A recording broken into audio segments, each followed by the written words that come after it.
السميع العليم من الشيطان الرجيم. بسم الله الرحمن الرحيم. الحمد لله الذي هدانا لهذا وما كنا لنهتدي لولا أن هدانا الله. لقد جاءت رسل ربنا بالحق. الصلاة والسلام على رسول المصدق المصطفى الأمجد المحمود الأحمد أبي القاسم محمد.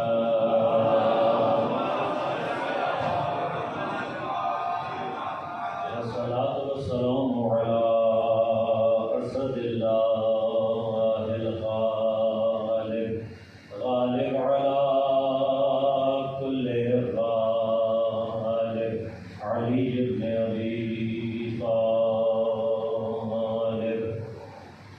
والصلاة والسلام على سيدة المعصومة المظلومة الطاهرة البتولية بضعة الرسول فاطمة الزهراء سيدة نساء العالمين.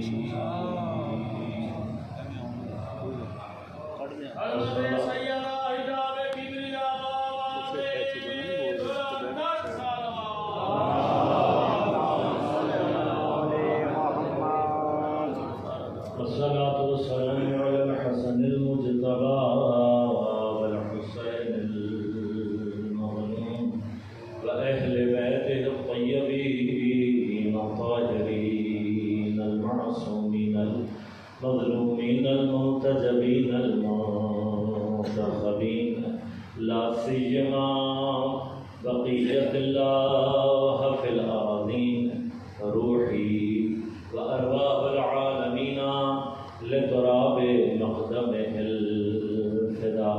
ولعنة الله على أعدائهم أجمعين.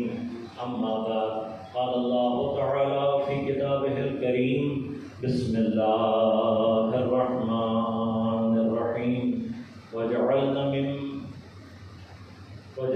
منهم أئمة يهدون بأمرنا لما صبروا وكانوا بآياتنا يوقنون.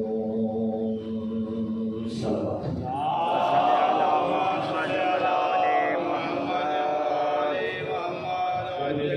سامعین محترم، عزیزان کرام قدر، عزاداران سید الشہداء، سن 1445 ہجری عشرہ محرم کے اس پہلے عشرے میں امامت و ہدایت کے عنوان سے ہماری گفتگو کا سلسلہ جاری ہے. گفتگو کے لیے سورہ مبارک سجدہ کی 24 نمبر آیت کو سرنامہ کلام کے طور پر آپ کی خدمت میں تلاوت کیا. پروردگار ارشاد فرما رہا ہے: وَجَعَلْنَا مِنْهُمْ أَئِمَّةً، اور ہم ان میں سے اماموں کو بناتے ہیں، ہم قرار دیتے ہیں. یہ جو امام ہم بناتے ہیں، یہدون بِأَمْرِنَا، یہ ہدایت کرتے ہیں ہمارے امر سے. صفات کیا ہے کہ لما صبروا، یہ صبر کرنے والے ہیں. وَكَانُوا بِآيَاتِنَا يُوقِنُونَ، اور ہماری آیات پر یقین رکھنے والے ہیں. انشاءاللہ آیت کے ذیل میں بحث آپ کی خدمت میں پیش کروں گا.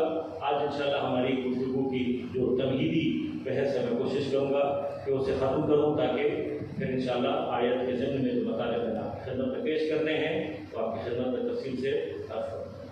بحث کل آپ کی خدمت میں صرف اتنی عرض کی. یہ مقدمات اصل میں ہمارے نوجوانوں اور ہمارے مومنین کے لیے سمجھنے اس لیے ضروری ہیں کہ یہ عام طور پر ہمارے لیے اٹھنے والے سوالات ہیں، اور جو کچھ بھی اس منبر سے بیان ہو رہا ہے اس کی فضا صرف علمی ہے.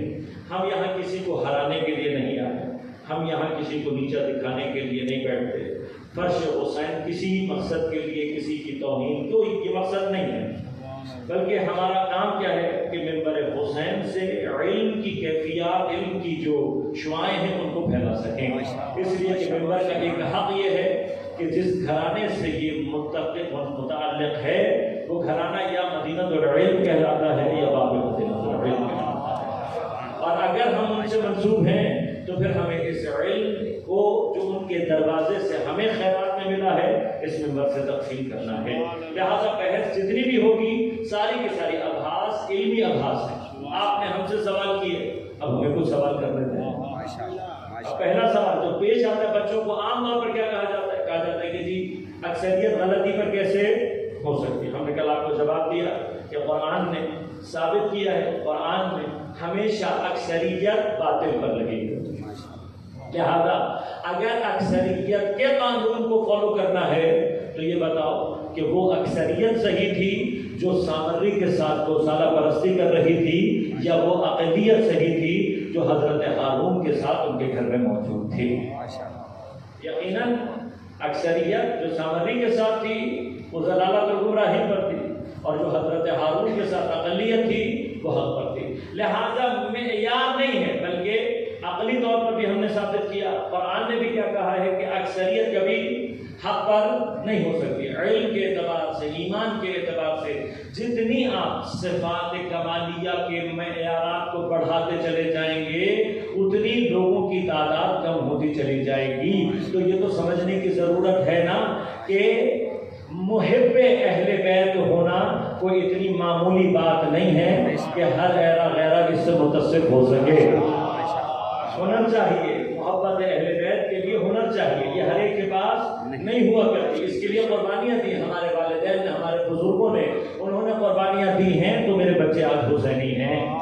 لہٰذا یہ تمام کے تمام مقامات، یہ سارے کے سارے مراحل آسانی سے حاصل نہیں ہوتے، اور جو چیز آسانی سے حاصل نہ ہو اس میں ہمیشہ تعداد کم ہوتی ہے۔ شیطان کے پیروکار ہمیشہ سے زیادہ رہے، باطل کے پیروکار ہمیشہ زیادہ رہے۔ سستا دین جہاں بک رہا ہوگا وہاں تعداد زیادہ مل جائے گی، جہاں سر دینا ہو وہاں پہ تعداد 72 سے اوپر نہیں جاتی۔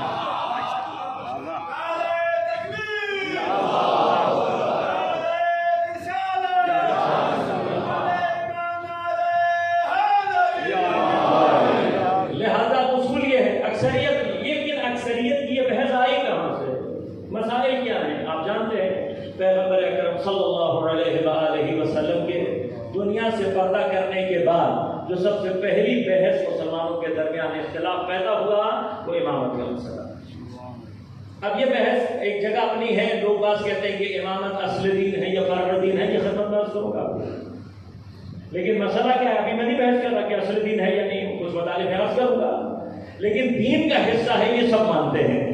اصل ہو چاہے فروع ہو، ابھی سے بحث نہیں ہے، ابھی میں نہیں بحث کر رہا، صرف اتنی سی بات ہے کہ آپ مجھے، میں نہیں کہتا اصل ہے فروع ہے، یہ بحث نہیں، حکم دین ہے یا نہیں یہ سب مانتے ہیں، شیعہ سنی سب میں کسی میں اختلاف نہیں ہے۔ بس بحث کیا ہے؟ ہم اصل مانتے ہیں، وہ فرع مانتے ہیں۔ کیوں مانتے ہیں، کیسے مانتے ہیں، یہ بحث آپ کے خدمت میں پیش کروں گا، لیکن ابھی بحث کیا ہے؟ آپ مانتے تو ہے نا حکم دین۔ اب مجھے کوئی ایک حکم دین ایسا لا کر دکھا دیں، چاہے وہ اصول دین میں سے ہو چاہے وہ فروع دین میں سے ہو، جس میں خدا نے بندوں کو اختیار دے کر کہا ہو تمہاری مرضی، تم جو چاہے کر لو۔ دیکھیے اگر کہیں اختیار کی بحث ہے تو وہاں پر بھی اختیار شریعت کا دیا ہوا ہے۔ تم نے جان بوجھ کر روزہ توڑ دیا، جان بوجھ کر توڑا ہے تو اب سزا ہے۔ اب سزا میں اختیار اللہ نے دیا ہے، یا 60 روزہ رکھو ایک ساتھ، یا 60 مسکینوں کو کھانا کھلاؤ، یا کوئی غلام آزاد کرو، یہ اختیار اللہ نے دیا ہے۔ آپ کو نہیں کہا کہ اپنی مرضی سے سزا تجویز کر لو۔ تو جو خدا سزا تمہیں تجویز نہیں کرنے دیتا وہ حکم تمہیں تجویز کیسے کرنے دے گا؟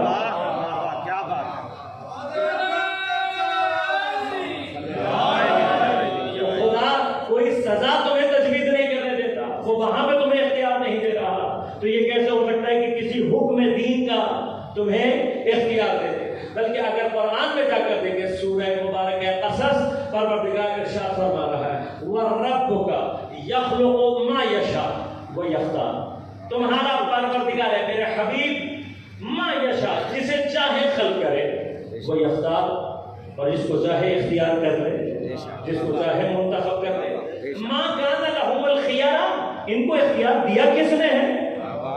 آیت ہے قرآن کی سورہ مبارکہ قصص 65 نمبر آیت ہے، اللہ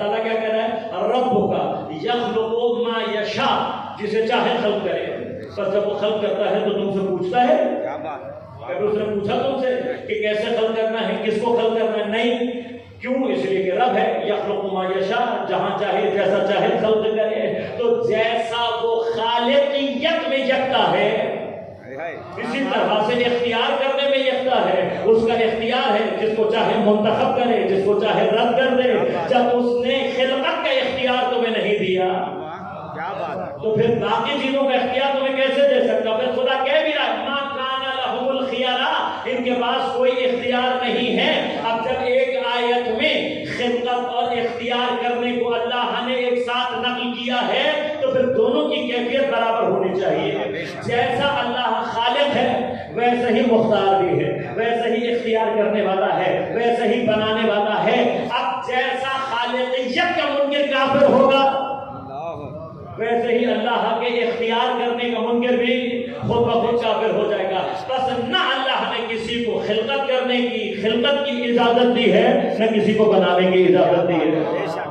یہ بحث نہیں ہے، خدا نے کسی کو اختیار نہیں دیا، لیکن ایک بحث موجود ہے. اب بحث کیا ہے؟ بحث یہ ہے کہ پیغمبر کے بعد مسلمانوں کے امور کی ریاست، مسلمانوں کے تمام مسائل یہ کس کے ہاتھ میں جائیں گے، اور کون اس کو پیغمبر کے بعد اپنے ہاتھ میں لے گا؟ پیغمبر کی جانشینی کا مسئلہ. اب یہ ایک ایسا مسئلہ ہے کہ جس کو سارے مسلمان متفق ہے، بالآخر ہے مسئلہ ہے، اور اسی دن سے ہے، کوئی نیا مسئلہ بھی نہیں ہے. بحث کیا ہے؟ بحث یہ ہے کہ وہ یہ کہتے ہیں اب ہم جب پہلے مرحلے میں، اب پیغمبر کے بعد بالکل پہلا مرحلہ، میں پھر سے کہہ رہا ہوں کہ یہاں پر بحث صرف علمی ہے، ہمارے کچھ سوالات ہیں، آپ جواب دیتے ہیں. پہلا مرحلہ ہے، اب یہ پہلا مرحلہ ہے. آپ نے کہا، اور یہ ہے تفتازانی کے علاوہ کئی علماء نے اس کو لکھا کہ اصحاب نے پیغمبر کے بعد خلیفہ کے انتخاب میں اس قدر جدیت دکھائی، اتنی سیریسنس دکھائی، اس مسئلے کو اتنا اہم سمجھا کہ انہوں نے کفن اور دفن رسول کو چھوڑ کر پہلے اس کام کو انجام دیا.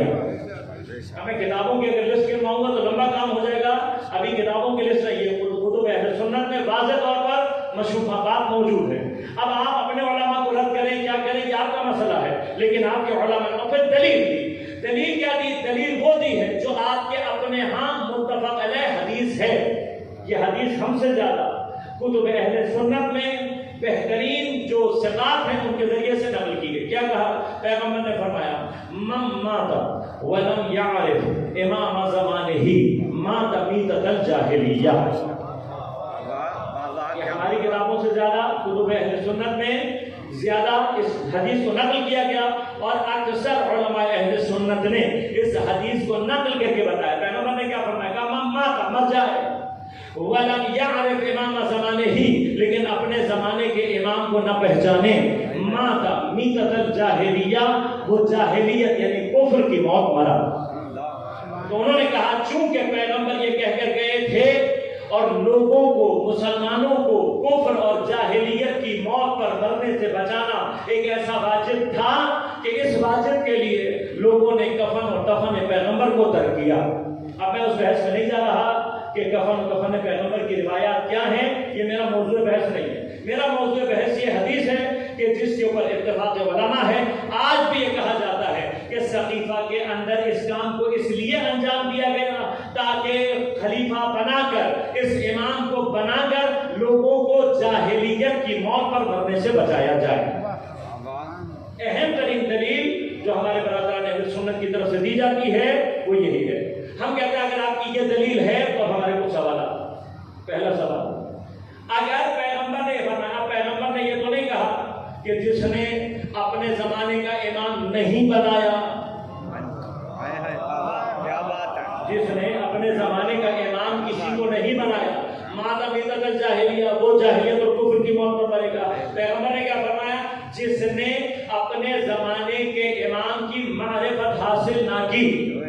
بس مسئلہ کیا ہے یہاں پر معرفت امام زمان ہے، اپنے زمانے کے امام کی معرفت. اب بحث اتنی سی ہے کہ یہ معرفت کا نہ ہونا، یہ نہ پہچاننا، اس نہ پہچاننے کی وجہ سے اگر کفر ثابت ہو رہا ہے، اب ہم نے تو نہیں کہا نا بھائی، یہ تو پیغمبر کہہ رہے ہیں کہ اگر تم نے نہیں پہچانا اور مر گئے تو کفر کی موت پر مرو گے. بس اگر یہ معرفت نہ ہوئی تو کفر پیغمبر کہہ رہے ہیں.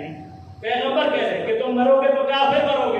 اب یہ جو کفر لازم آ رہا ہے معرفت نہ ہونے کی وجہ سے، یہ فروعات دین میں ہوتا ہے یا اصول دین میں ہوتا ہے؟ یہ چھوٹی سی بحث ہے، اس کا آپ ہمیں جواب دیتے ہیں۔ اب مجھے بتائیے، اگر آپ کہتے ہیں فروعات دین، تو فروعات دین کا مسئلہ کیا ہے؟ فروعات دین کا مسئلہ یہ ہے کہ فروعات دین کا جاننا کہیں پر بھی کفر کو لازم نہیں قرار دیتا۔ فروعات دین کا مسئلہ نہیں ہے۔ مثلا میں ابھی بہت سارے ہم میں سے جس نے بھی حج نہیں کیا اس کو بہت سارے مسائل حج معلوم نہیں ہے، آپ کو اور ہمیں بہت سارے قصاص دیات کے بہت سارے مسائل ہمیں معلوم نہیں ہے، فقہ کے بہت سارے ابواب ایسے ہیں کہ جن کو ہمیں علم نہیں ہے۔ اب پوری دنیا میں کوئی ایک آدمی ملا کر ایسا دکھا دو کہ جو یہ کہے کہ بھائی یہ حکم دین تمہیں نہیں پتا اس لیے تم کافر ہو۔ اگر ایسے کفر کی سند بانٹنے لگے تو سوائے ایک تو مجتہدین کے کوئی اور مسلمان بچے گا ہی نہیں۔ کیوں؟ اس لیے کہ بہت سارے مسائل ہیں، بلکہ بعض اوقات تو مجتہدین بھی یہ کہہ دیتے ہیں کہ ہمیں بھی دیکھنے کی ضرورت ہے۔ تو دنیا میں مسلمان کوئی نہیں بچے گا، کوئی ادعا کر ہی نہیں سکتا کہ ہمیں سارے کے سارے مسائل معلوم ہیں۔ حتی مجتہدین، بڑے بڑے علماء، بڑے بڑے فقہا بھی وہ کہتے ہیں ہمیں دیکھنے کی ضرورت ہے۔ پس فروعات دینیہ میں معرفت مسئلہ نہ ہونا کفر کا باعث نہیں بنتا، لیکن اصول دین میں اب اگر کوئی آپ سے آ کر یہ کہ ہاں میں مسلمان تو ہو گیا ہوں لیکن مجھے یہ نہیں سمجھ میں آیا کہ اللہ ایک ہے یا نہیں، تو آپ کیا کہیں گے؟ کہیں گے مولانا اگر تمہیں یہ نہیں پتا لگا کہ اللہ ایک ہے یا نہیں تو تم ابھی مسلمان نہیں ہوئے۔ بھائی توحید کی معرفت مسلمان ہونے کے لیے ضروری، اگر کسی کو توحید کی معرفت نہ ہوئی اور مر گیا تو ہوگا مسلمان؟ نہیں ہوگا۔ اگر کوئی نبوت کے بارے میں کہہ دے کہ بھائی مجھے نبوت سمجھ میں نہیں آ رہی کیا ہوتی ہے، یا یہ کہتے ہیں کہ نعوذ باللہ پیغمبر نبی ہے یا نہیں مجھے نہیں پتا، تو آپ کیا کہیں گے؟ آپ کہیں گے بھائی تم اس سے مطلب ابھی تک مسلمان؟ بھائی نبی ہونا نہ ہونا تو بہت دور کی بات ہے، یہاں تو مسئلہ یہ بھی ہے کہ کوئی خاتم النبیین نہ مانے تب کافر ہو جاتا ہے۔ یہ معرفت کے مسئلے ہیں نا۔ اب اگر کوئی کہے مجھے نہیں معلوم تو جیسے کہے گا نہیں معلوم کفر صادق آ جائے گا۔ عقیدہ قیامت، کوئی عقیدہ قیامت کے بارے میں کہتے ہیں کہ مجھے نہیں پتا آئے گی یا نہیں آئے گی، کوئی ہے جو کہے گا نہیں ہمیں نہیں پتا قیامت میں کیسے آنا ہے، تفصیلات نہیں پتا، لیکن یقین کیا ہے، عقیدہ کیا ہے، آئے گی ضرور آئے گی، ہمارا عقیدہ ہمارا یقین ہے ضرور آئے گی۔ تو اب یہ کوئی کہتے ہیں کہ مجھے نہیں پتا، تو اگر نہیں پتا کوئی قیامت کو جانے بغیر مر جائے مسلمان ہے نہیں ہے۔ بس اس کا مطلب کیا ہوا؟ پیغمبر کی حدیث یہ بتا رہی ہے کہ امامت فروعات دین میں سے نہیں ہے، اصول دین میں سے ہے۔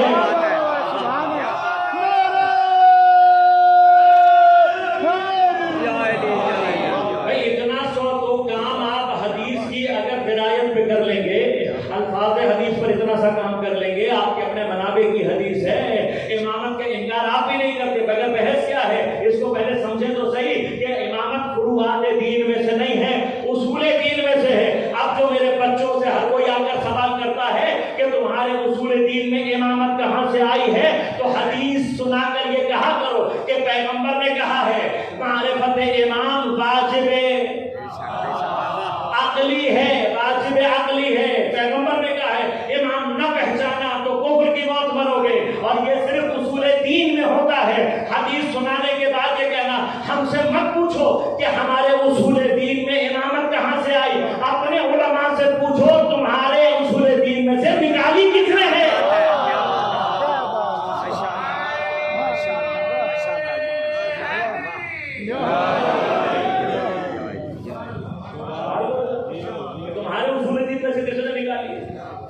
اور پھر اپنے علماء سے سوال کرو تو قبلہ آپ نے نکال دی۔ اب اگر ہم بغیر معرفت کے چلے گئے تو پھر گناہ کس کے سر پر ہوگا؟ اب مرحلہ کیا مرحلہ یہ ہے، اصول دین ہم نے دلیل دے دی، آپ ہمیں جواب دے رہے ہیں، آپ نے اس کے باوجود کہا نہیں، یہ فروعات پر دلالت کرتی۔ اصل جو بحث ہے شیعہ سنی کے درمیان یاد رکھیے گا، اصل امامت پر کسی کو انکار نہیں ہے۔ جو بحث ہے وہ کس پر ہے؟ وہ کہتے ہیں کہ نہیں اصل امامت کو ہم بھی مانتے ہیں لیکن اصول دین میں بیان نہیں کرتے۔ یہ ان کی منطق ہماری سمجھ میں نہیں آتی۔ خوب اگر چلو ہے تو بحث کیا؟ وہ کہا بھائی اصل امامت تو ہے اصول دین ہے، لیکن نصب امامت کا مسئلہ ہے۔ اب نصب امامت میں ہم نے آپ سے پوچھا کہ یہ بتا دو کوئی ایک کام ایسا ہو جو اللہ نے مسلمانوں کے کوئی ایک فروعات دین ایسا دکھا دو کہ جس میں اللہ نے اختیار امت کو دیا ہو. لیکن میں اگر آپ کی یہ بات بھی مان لیتا ہوں, یہاں پہ بھی ہم آپ کی بات مان لیتے ہیں, تو پھر ہمیں یہ بات بتائیے کہ یہ کون سا حکم دین ہے سب سے پہلے کہ جس کی تفصیلات پیغمبر بتا کر نہیں گئے. دیکھیے چھوٹا سا مسئلہ ہے, اگر آپ اس کو فروع دین نصب ایمان کو, اگر نصب ایمان کو آپ فروعات دین میں بھی شامل کریں تو کیا مگر پیغمبر کا کام نہیں ہے؟ بھائی جس پیغمبر نے نماز کے سارے آپ کو حکم بتا دیے, روزے کے سارے حکم بنا دیے, وضو بتا دیا, خمس بتا دیا, زکات بتا دیا, کوئی ایک مسئلہ نہیں چھوڑا, تو کیا اس نبی نے آپ کو یہ نہیں بتایا کہ آپ نے میرے بعد امام بنانا کیسے ہے؟ یہ نہیں بتایا. یہ تو بتا دیا کہ امام نہ پہچانا تو کفر کی موت پر مر جاؤ, مگر یہ نہیں بتایا آپ کو کہ امام بنایا کیسے جاتا ہے. تب یہ مسئلہ ہے آپ کے پاس. اگر دیکھیے یہ بحث ہے شہید خرم زکی, اس کا ایک چھوٹا سا کلپ ہے, بچوں کو میں ضرور دیکھنا, یہ یوٹیوب پہ تلاش ہو رہی کام کی چیزیں ہیں, فضولیات کو چھوڑا کرو, کام کی چیزیں دیکھا کرو. شہید خرم زکی کا ایک چھوٹا سا مناظرہ ہے عالم اہل سنت کے ساتھ. اسے جا کر ان سے یہ پوچھا کہ قبلہ آپ اپنے عقیدے کے مطابق مجھے یہ بتائیں, اپنے عقیدے, میرے عقیدے کو چھوڑیں, اپنے عقیدے کے مطابق یہ بتائیں کہ کیا قرآن اور سنت سے پیغمبر کے بعد, قرآن اور سنت سے پیغمبر کی حدیث, پیغمبر کی سنت, قرآن کی کوئی آیت پیغمبر کے بعد خلیفہ بنانے کے اوپر آپ کے پاس کوئی دلیل ہے یا نہیں؟ دیکھیے یہ مسئلہ ہے. اگر قرآن کا کوئی حکم ایسا ہے تو آیت لا کر دکھا دو, ہم بھی مان لیں گے. اگر کوئی حدیث ایسی ہے, اگر قرآن کی آیت ہوتی, اگر کوئی ایسی حدیث سے پیغمبر ہوتی تو پھر سقیفہ میں کیا بات ہے جمع ہونے کی ضرورت نہ پڑتی, 3 دن تک مناظرے مباحثے کی ضرورت نہ پڑتی, بزرگان کو جا کر اتنی محنت کرنے کی ضرورت نہ پڑتی. وہ جا کر کہتے بھائی دیکھو یہ آیت ہے, یہ کام ہے, یہ حدیث پیغمبر ہے, یہ کام ہے, کر لو. لیکن کوئی حدیث اور کوئی آیت اگر ہے تو ہمیں بھی دکھا دو. اب وہ کہنے لگے یوں تو, انہوں نے کہا نہیں, مجھے یہ یوں تو نہیں بتائیں, مجھے صرف یہ بتائیں کہ آپ کے پاس قرآن اور حدیث سے ثابت ہے یا نہیں. خلیفہ کا بنانا پیغمبر کے بعد قرآن اور حدیث سے ثابت ہے یا نہیں. جب انہوں نے دیکھا کوئی راستہ نہیں ہے تو انہوں نے کہا نہیں, ہمارے پاس قرآن اور حدیث سے ثابت نہیں ہے. کہا مجھے کوئی اور دلیل ابھی آپ سے نہیں چاہیے, مجھے بس اپنے فقہ کے مطابق ایک مسئلہ اور بتا دیں. آپ کے اپنے فقہ کے مطابق وہ چیز کہ جو قرآن میں موجود نہ ہو, حدیث پیغمبر میں بھی موجود نہ ہو, اور ابھی سیرہ صحابہ تو بنی ہی نہیں. سیرہ صحابہ تو بننا شروع ہوگی نا, ابھی تک تو پیغمبر کا زمانہ ہے. وہ چیز کہ جو نہ قرآن میں ہے, نہ سیرت پیغمبر میں ہے, نہ سیرت اصحاب میں ہے, جب کسی چیز میں نہیں ہے اس کو دین میں داخل کرنا آپ کے ہاں بدعت کہلاتا ہے یا نہیں؟ اب کہلاتا ہے یا نہیں؟ اب ان کے پاس جواب نہیں تھا. اس نے کہا کہ اگر قرآن اور حدیث اور سیرت اصحاب سے ثابت نہیں ہے تو جو کام بھی آپ نے کیا ہے آپ کی اپنی فکر کے مطابق بدعت ہے, اور بدعت صرف ہوا کرتا ہے. لہٰذا ہمارا سوال ہے, اگر آپ کے پاس ہے, پھر تیسرا سوال میں آپ سے کرتا ہوں, اگر آپ یہ کہتے ہیں کہ یہی ہے تو پھر کیا کوئی قانون, کوئی قاعدہ ہے آپ کے پاس؟ اب وہاں پر دلیل کیا دی جاتی ہے, وہ یہی سب سے پہلی جو دلیل دی جاتی ہے, بھائی مسلمانوں نے اجماع کر لیا, اکثریت جمع ہو گئی. معذرت کے ساتھ کہہ رہا ہوں, پھر سے کہہ رہا ہوں, کوئی علمی دلیل, علمی بحث ہے, کسی کی کوئی احانت و جسارت مقصود نہیں, علمی بحث ہے. آپ کا یہ ادعا کہ پہلی خلافت پر اکثریت جمع ہوئی تاریخ سے ثابت نہیں ہے, کسی تاریخ سے ثابت نہیں. آپ کسی بھی جگہ گوگل سے ہی پوچھ لیں. آج کل تو لوگوں کو علماء سے زیادہ گوگل پر اعتماد ہے. آپ گوگل پہ جا کر لکھ لیں, صحیفہ لکھتے ہیں, ساری کاروائی آپ کے سامنے آ جائے گی. آپ کو پتہ لگ جائے گا کتنے لوگ تھے, سب کے نام, پتے, ایڈریس سب بتا دے گا گوگل. کون کون آیا تھا, کون کون نہیں آیا تھا, تو بتا دے گا آپ کو کہ کون کون لوگ تھے. اب صحیفہ میں جتنے لوگ بھی جمع ہوئے, نہ یہ اکثریت تھے, اس کو کلیئر کر لیں ذہن میں, نہ یہ اکثریت تھے, یہ کچھ لوگ تھے جن کے نام آپ کو آرام سے گوگل بھی بتا دے گا. جیسے مطلب زحمت میں زیادہ بات زحمت آپ خود کیجیے گا. اور یہاں پر بحث بھی کیا ہے, صحیفہ کی کارروائی بھی شروع یوں ہوئی ہے کہ پہلے انصار, جس وقت پیغمبر کی حالت ایسی ہو گئی کہ اب تقریباً تھا کہ پیغمبر دنیا سے چلے جائیں گے, تو یہاں بھی یہ صورتحال چل رہی تھی. پھر جب پیغمبر اکرم صلی اللہ علیہ وآلہ وسلم کی شہادت واقع ہوئی,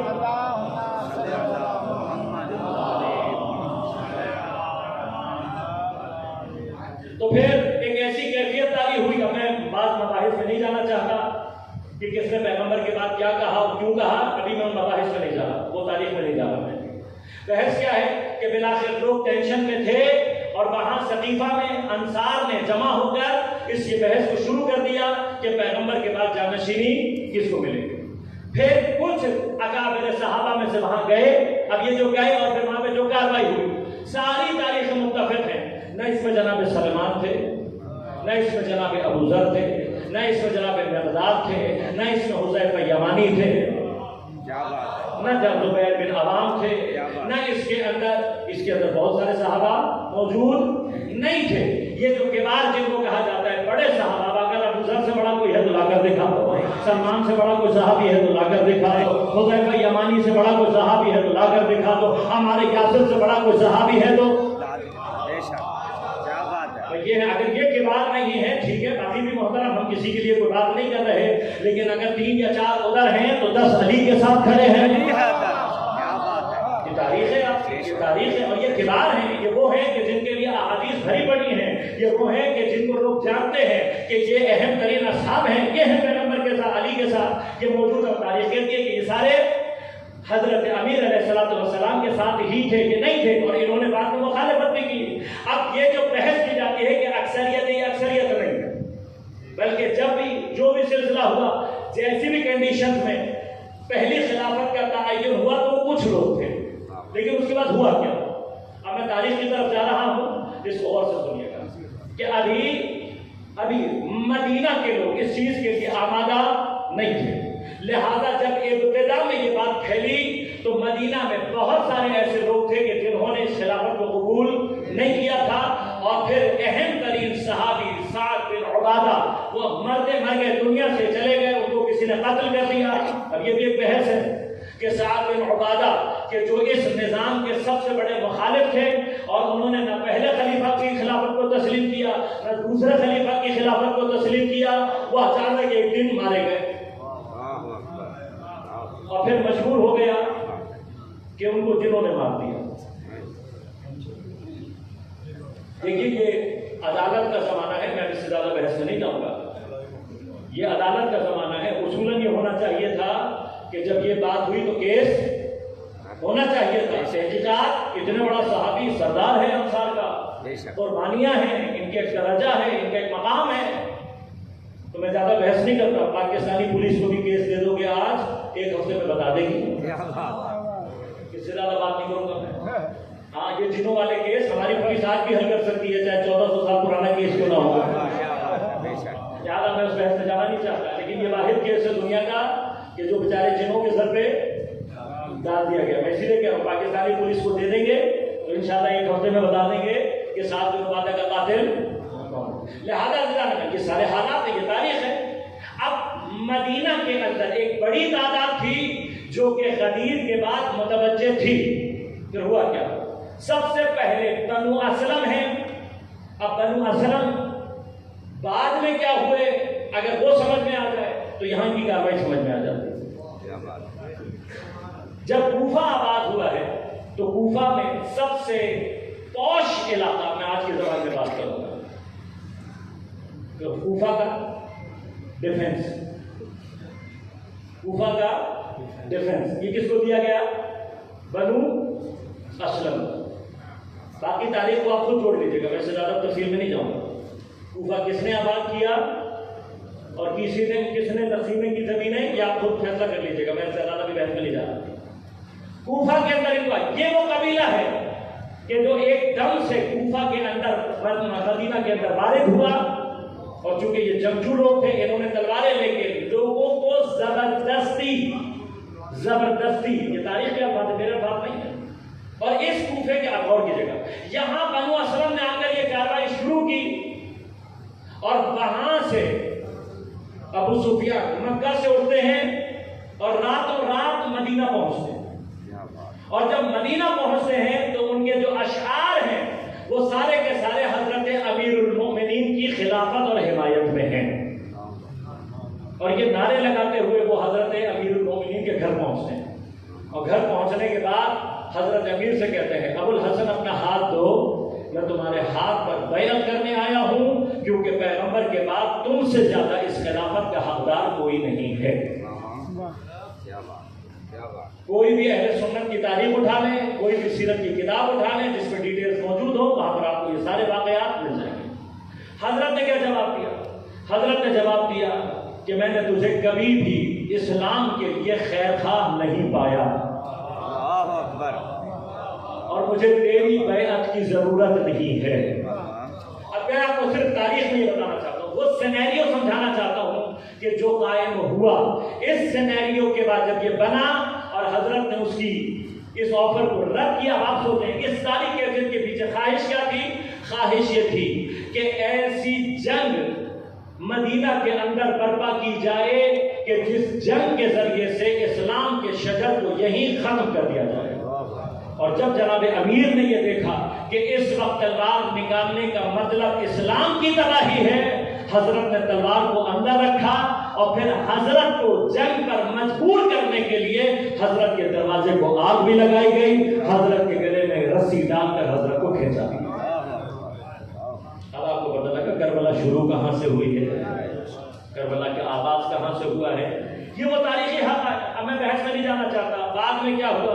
آپ نے ایک نظام بنایا تھا، اچھی طرح سے تمام میرے نوجوان ذہن میں رکھیں، تاریخ اسلام میں اگر کسی خلیفۃ المسلمین کے اوپر حقیقی اجماع ہوا ہے اور اکثریت جمع ہوئی ہے، پیغمبر کے 25 سال کے بعد مولا کائنات امیر المؤمنین کا ہاتھ ہے کہ جس کی خلافت پر اصل حقیقت میں اکثریت مسلمانوں کی جمع ہوئی ہے۔ واحد خلیفہ ہے، چیلنج کے ساتھ کہہ رہا ہوں، واحد خلیفہ ہے جو اکثریت سے منتخب ہوا۔ اچھا ہو گیا، چلے جو بھی چلا، جیسا بھی نظام چلا، ہم آپ کا یہ نظام بھی مان لیتے ہیں۔ اگر آپ یہ کہتے ہیں کہ یہی نظام وہ نظام ہے کہ جس کے ذریعے سے آنے والا حاکم کو امام ہوگا، کہ جس کی معرفت اگر حاصل نہ ہو تو انسان کفر اور جاہلیت کی موت پر مر جائے گا، ہم یہ بھی مان لیتے ہیں، چلے ٹھیک ہو گیا یہی نظام۔ اس نظام کا نام آپ نے کیا رکھا؟ خلافت، جبکہ آپ کے اپنے علماء کیا کہتے ہیں کہ خلافت کچھ عرصے تک راشدہ رہی اور اس کے بعد بہت جلد ملوکیت میں تبدیل ہو گئی۔ کتاب کا نام سنا ہوا ہے خلافت و ملوکیت، ابو الاعلیٰ مودودی صاحب کی کتاب ہے، اور اس کو انہوں نے ثابت کیا ہے کہ یہ خلافت بہت جلد بادشاہت میں تبدیل ہو گئی، لیکن آپ نے اس کا نام خلافت رکھا، کوئی بات نہیں، 1300 سال تک یہ چلتا رہا، کوئی بات نہیں۔ لیکن آج سے تقریباً 100 سال پہلے انگریزوں نے خلافت عثمانیہ کو ختم کر دیا۔ ایسے ہی ہے نا، کوئی نئی تاریخ تو نہیں پڑھ رہا۔ جنگ جہانی اول میں کیا ہوا؟ پہلی فرسٹ ورلڈ وار میں ایک مسئلہ جو سامنے آیا وہ کیا ہوا؟ خلافت عثمانیہ کو ختم کر دیا۔ اس خلافت کے ختم ہونے پر پوری دنیا میں ایک واحد تحریک چلی تھی جو یہاں پر ہمارے ہندوستان اور پاکستان میں خلافت موومنٹ کے نام سے چلی، لیکن کیا ہوا؟ خلافت ختم کر دی گئی۔ چلے کوئی بات نہیں، ہم یہاں تک آپ کے ساتھ ہیں۔ اب یہ بتائیے کہ پچھلے 100 سال سے آپ کے پاس وہ کون سا سیاسی نظام ہے، وہ کون سا خلیفہ ہے، وہ کون سا امام ہے کہ اس کی معرفت اگر حاصل نہ ہو تو کفر کی موت مریں گے؟ جو نظام آپ نے رکھنا ہے، اس کا جو مرضی نام رکھنا ہے، اب ہم سے نہیں پوچھیں، اپنے ہی بزرگوں سے پوچھیں۔ اگر آپ کہتے ہیں کہ یہی اسلام کا حقیقی نظام ہے اور یہی نظام تھا، اسی نظام سے وہ امام بننا تھا کہ جس کی معرفت کے بغیر کفر کی موت صادق آئے گی، تو ہمارا سوال آپ سے یہ ہے کہ پچھلے 100 سال سے آپ خلیفہ ہی لے آئے، ہمیں کیا مسئلہ ہے؟ آپ خلیفہ لے آئے۔ اب مسئلہ کیا ہے؟ دیکھیے ہمارے ساتھ تو مسئلہ ہے، آپ ہم سے کہیں گے تم اپنا امام لاؤ، تو ہم نہیں لا سکتے، کیونکہ بنانا امام کا اللہ کا کام ہے، اس کو ظاہر بھی کرنا اللہ کا کام ہے، غائب کرنا بھی اللہ کا، یہ تو اللہ کے کام ہے، ہمارا تو کام ہی نہیں ہے کوئی۔ لیکن آپ کا تو مسئلہ نہیں ہے نا۔ اگر آپ یہ کہتے ہیں کہ یہ نظام لوگوں کی ذمہ داری ہے، تو پچھلے 100 سال سے یہ ذمہ داری کون انجام دے رہا ہے؟ اگر نہیں دے رہا تو کیوں نہیں دے رہا؟ چلو آپ کو 100 سال میں خیال نہیں آیا، اب ہم آپ سے کہہ رہے ہیں کہ بھائی تمہارا کوئی امام نہیں ہے جس کی معرفت کے بغیر تم ایمان کی موت مرو، تو اگر اپنے آپ کو کفر کی موت سے بچانا ہے تو اب ہوش کے ناخن لو، اپنے علماء سے جا کر کہو کہ بھائی قبلہ گھر میں کیوں بیٹھے ہو، آؤ اور آ کر بناؤ۔ اگر ہمارے بننے سے خلیفۃ الرسول بنتا ہے تو پھر آج خلیفۃ الرسول کا انتخاب کیوں نہیں کر رہے؟ بھئی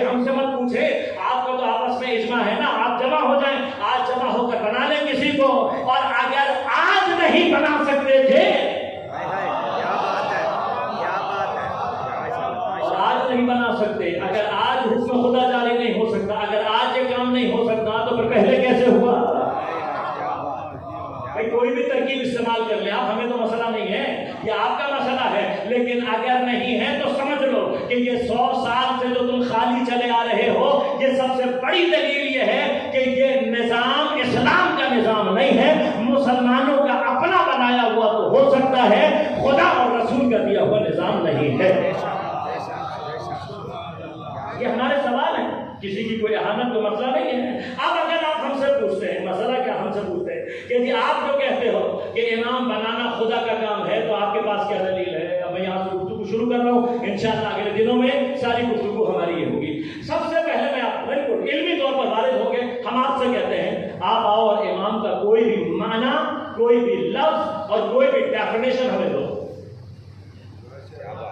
کھلا چیلنج دے گا, بالکل اوپن چیلنج دے رہا ہوں, آپ کو اختیار ہے. آپ اس ضمن میں امام کا کوئی بھی, جس کی ہم بات کر رہے ہیں, اس کا کوئی بھی نام, کوئی بھی ڈیزگنیشن, جس بھی عنوان سے آپ کے پاس ہے تاریخ میں, اس کی کوئی بھی پراپر ڈیفینیشن آپ کو یہ ہوتا ہے, وہ ڈیفینیشن ہمیں دو, وہ ڈیزگنیشن ہمیں دو. میں قرآن سے ثابت کر کے بتاؤں گا کہ ہر مقام پر اختیار صرف خدا کے پاس ہے. لہذا اس عنوان سے کہ مسلمانوں کے تمام نظام کو جو اپنے اختیار میں رکھے گا, 3 عناوین ہمارے سامنے تاریخ میں آئے ہیں, 3 نام, 3 چیزیں. پہلا خلیفہ, دوسرا امام, تیسرا ملک, بادشاہ, ملوکیت جس سے لفظ نکلا. یہ 3 لفظ ہیں. ان 3 کے علاوہ اسلام کا بنایا ہوا, مسلمانوں کا بنایا ہوا حکومت اسلامیہ کے نظام کو ہاتھ میں رکھنے والا کوئی اور نظام نہیں ہے. اب یا وہ خلیفہ کے عنوان سے ہے, یا امام کے عنوان سے ہے, یا ملک اور بادشاہ کے عنوان سے. بس 3 ہو گئے, امام, خلیفہ, ملک. اب ہم نے قرآن سے دیکھنا ہے کہ اللہ نے امام کا ذکر کیا ہے یا نہیں, خلیفہ کا ذکر کیا ہے یا نہیں, ملک کا ذکر کیا ہے یا نہیں. اور اگر اللہ نے نہیں کیا تو ہمارے پاس دلیل نہیں, اور اگر اللہ نے کیا ہے تو جہاں پر بھی اللہ نے کسی کو خلیفہ بنایا, لوگوں سے بنایا یا خود بنوایا, اور اگر خود بنایا ہے تو اللہ نے کوئی معیار دیا یا نہیں, کوئی ہمیں اسٹینڈرڈ دیا یا نہیں, کوئی بتایا یا نہیں بتایا. اگر بتایا تو وہ اسٹینڈرڈ دیکھ لو, جو اس پر آتا جائے گا ہم اسے خلیفہ مانتے چلے جائیں گے. بحث نہیں, وہ لڑائی نہیں. پھر پوچھیں گے آپ سے اس پر کہ امام کا لفظ, اگر آپ کہتے ہو کہ امام ہوگا تو آپ ہمیں امام بتا دو. آپ نے امام کی جو بھی ڈیفینیشن دی, جو بھی بات کی امام کی, ہم قرآن سے لا کے ثابت کریں گے کہ آیا اللہ امام بناتا ہے یا نہیں بناتا. اور پھر تیسرا کیا ہے؟ ملک, بادشاہ. دینی امور میں, دین کے مسائل کے اندر اگر ملک یا بادشاہ بھی ہو, جس نے کیا کرنا ہو, بادشاہت کرنی ہو, جنگ کرنی ہو, لڑائی قتال کرنی ہو, اگر دین کے دائرے میں ہے, خدا بناتا ہے یا نہیں. انشاءاللہ کل ہم بحث کو یہاں سے شروع کریں گے. تاریخ کیا ہے؟ خلافت, امامت یا ملک کی تینوں کی, یا وہ دین اور دنیا دونوں کے امور دیکھے گا, یا صرف دین کے امور میں امامت ہے, یا صرف دنیا. چوتھی کوئی کنڈیشن بنتی ہو تو آپ مجھے بتا دیجیے گا. امامت کے لیے ان 3 حالتوں میں سے خارج نہیں ہے. یا خلیفہ اگر ہے یا امام ہے تو کس کے لیے ہے؟ کہا جی دینی امور میں, دنیا سے کوئی تعلق نہیں, ہم اس کو بھی دیکھ لیں گے. آپ نے کہا جی دنیاوی امور میں ہو, دین میں نہ ہو, تو اس کو بھی دیکھ لیں گے. دونوں ہی اس کے پاس ہوں, اس کو بھی انشاءاللہ دین و دنیا, ان تینوں ڈیفینیشن, لیکن ان تینوں عنوان سے باہر نہیں. لہٰذا انشاءاللہ آئندہ کی بحث اس پر ہوگی. ابتدا ہم کریں گے کہ آپ نے جو عنوان سب سے پہلے دیا خلیفہ کا, سب سے پہلا عنوان جو دیا گیا وہ کیا ہے؟ خلافت. تو ہم دیکھیں گے انشاءاللہ کہ اللہ نے کسی کو خلیفہ بنایا یا نہیں, اور جب پہلا خلیفہ بنایا تو اللہ نے معیار کیا رکھا. انشاءاللہ یہاں سے کل بحث کو آغاز کریں گے. دوسرا دن ہو گیا ہے امام حسین کو کربلا. 2 محرم کو امام کربلا میں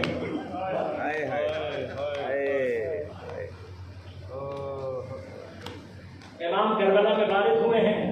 اور حالات کیا ہیں آپ جانتے ہیں کہ بھور سے مرحلہ چل رہا ہے. امام کوفے کی طرف جانا چاہتے ہیں, بھور لشکر کو دباتا ہے دوسری جانب. کسی ٹکراؤ کی کیفیت میں ایک جگہ آئی ہے کہ جہاں امام کا گھوڑا آ کر رک گیا۔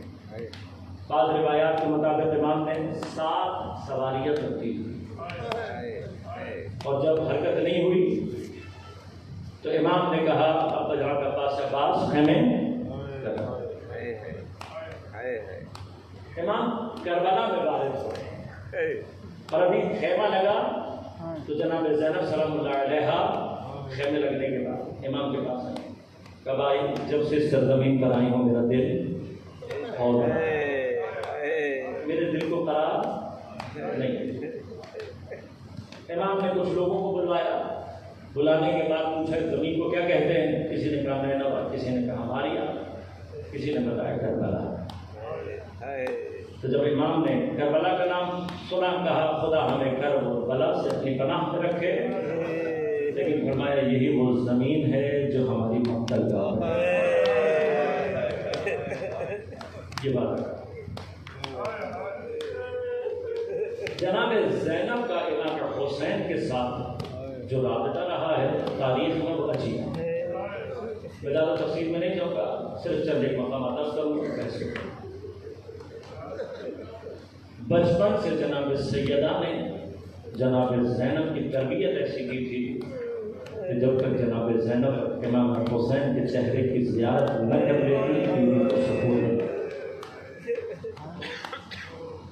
میرے استاد نے یہ واقعہ کہیں نقل کیا تھا، فرمایا کہ جب جناب زینب کی شادی ہوئی اور آپ جناب جعفر کے گھر تشریف لے گئے، عبداللہ بن جعفر طیار کے گھر تشریف لے گئے، تو 3 دن گزر گئے جناب زینب کو امام حسین کو دیکھے ہوئے۔ فرمایا یہاں امام حسین کی اپنی حالت عجیب سی تھی،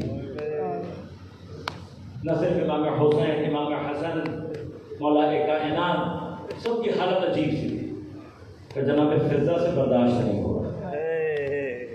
سر پر چادر لی اور ایک مرتبہ جناب عبداللہ کے گھر کی طرف گئے کہ ابھی دہلیز پر پہنچی تھیں، حجرہ جناب زینب نے نگاہ پڑی، دیکھا کہ اپنا سر سجدے میں رکھا ہوا ہے اور رو کر کہہ رہی ہیں بار الہ مجھے 3 دن ہو گئے حسین کو دیکھے۔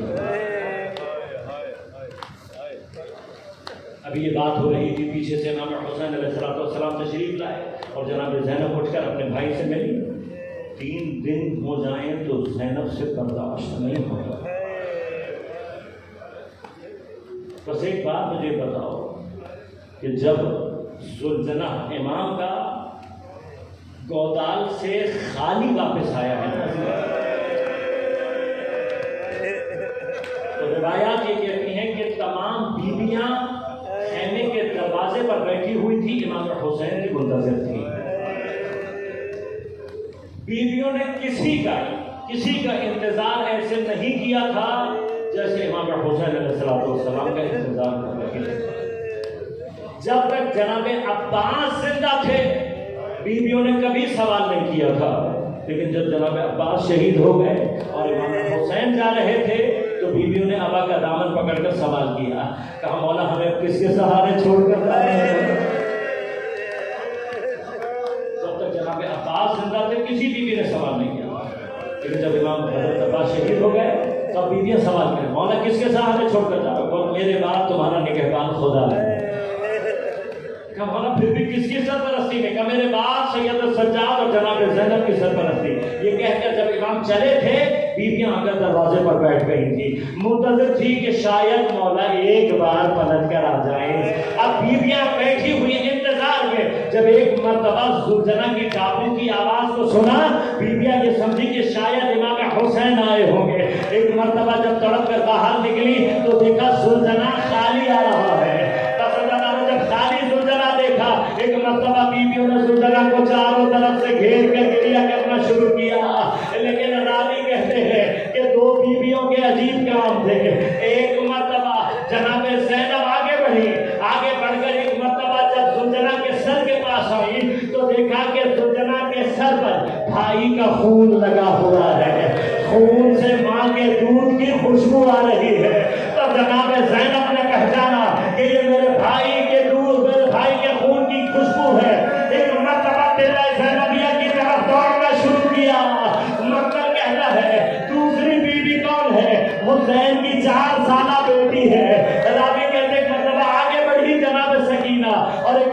گھوڑے کی لگام کو تھاما، تھام کر کہتی ہے اے میرے بابا کے زلزلہ، اے میرے بابا کے گھوڑے، بس مجھے اتنا بتا دے،